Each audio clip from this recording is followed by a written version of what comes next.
I know you're retired from the Volusia County school system, but for a retired man, you sure seem to have an awful lot to do. What all are you doing? Well, since I retired from the school system on disability, '05, I've went out and started doing this, and I visit the hospitals, the jails, the ministering people call me all the time, want me to pray about different things, and so I enjoy doing what God wants me to do, because without Him, I'm nothing.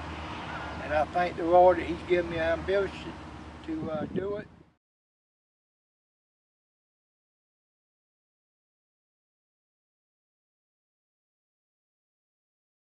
Philip, who benefits from this produce that you pick up?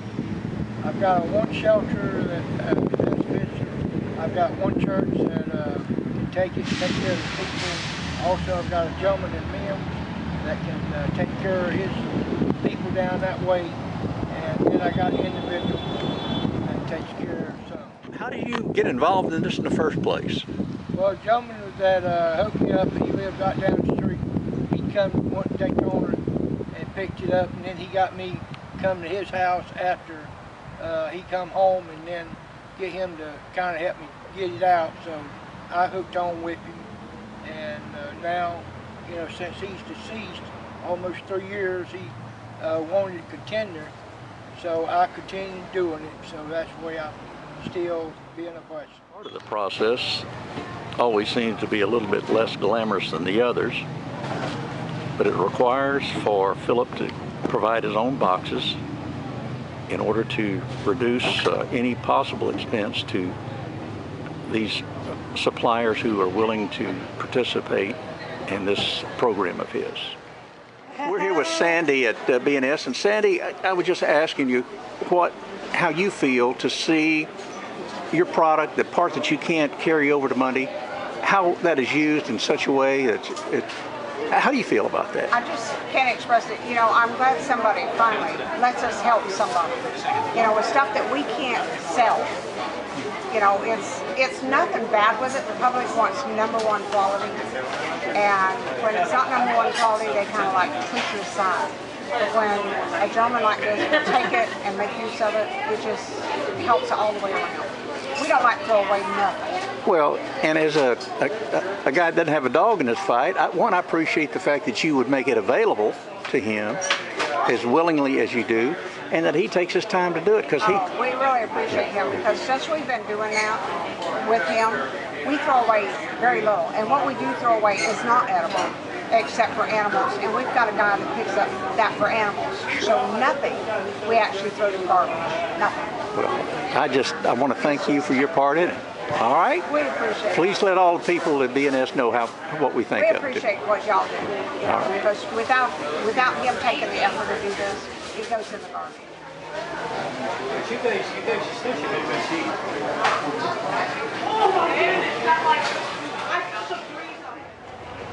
Come on now, folks. Fuck the bag sale. Very good.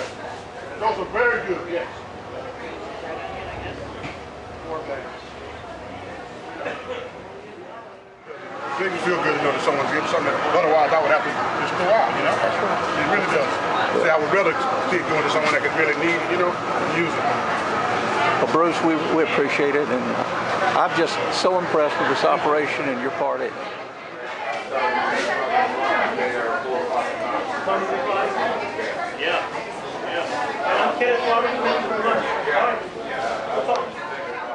We're at B&S Produce, and Philip's been coming to your place for over 2 years, and you've been allowing him to take the produce that just won't carry over to Monday and see that people gets it that really needs it. It's the Lord's work. And how do y'all feel about having your unusable, unsellable produce used in a way like that? It really, it makes us feel good. I wish I had time throughout the week to even be able to contact places that would, you know, accept it. And personally, I don't. You know, I don't have time to look for other places. And so the fact that he came to us looking for it, it really helps us.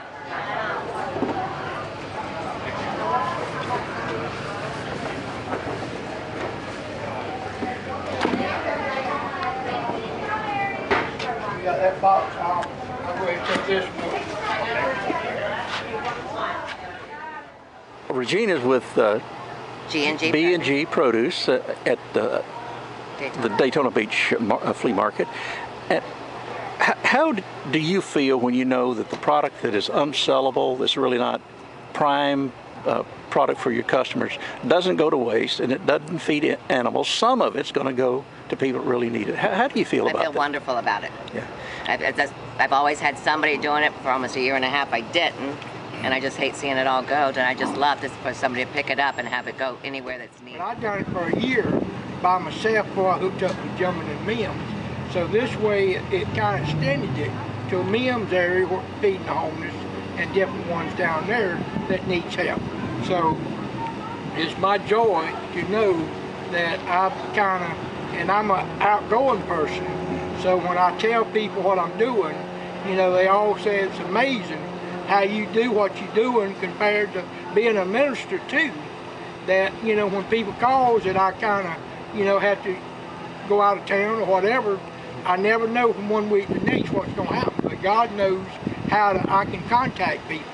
I mean, just like Roy, I probably contact him now and tell him, here's my truck.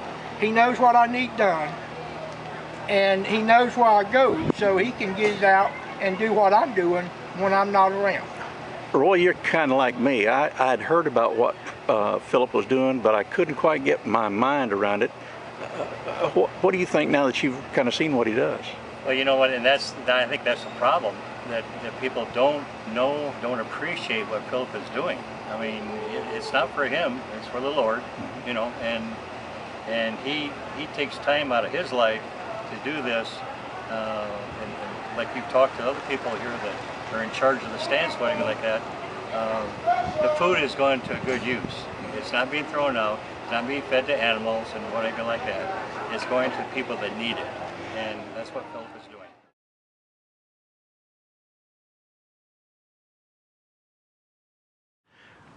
That truck looks a little long in the tooth. How many miles that thing got on? Almost, I mean, it's got 238,000, some about 800.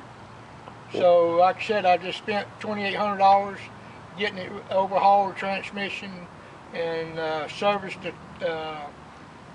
train. I mean, the timing gear and all that, and all the hoses and belts, and had to put a radiator in it.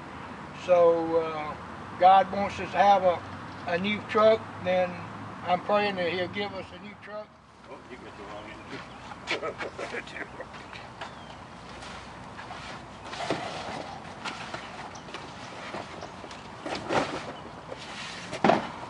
How long you been here?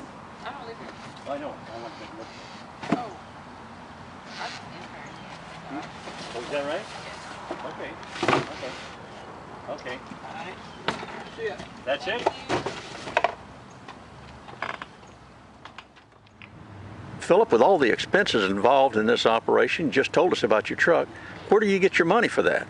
Well, I had to go to the bank and borrow the money to get it all paid for. And like I said, I take the money out of my pocket that I draw checks from the Social Security and all. And once in a while, people will send me a donation and help me along the way. But most of it comes out of my own pocket, and I have to struggle and pay my own bills. And like I said, the insurance, tag, tires, anything breaks down, I don't have nobody that I can rely on. Philip, you've mentioned financial support, and we can all certainly understand that, but what other kind of support could people give you? Well, you can get it as a group, or you can get it as, 2 or 3 people. You can pray for me and hold me up in your prayers most of all, because I need it. And like I said, if you need, support financially, whatever God reads on your heart to do, then I say that's what you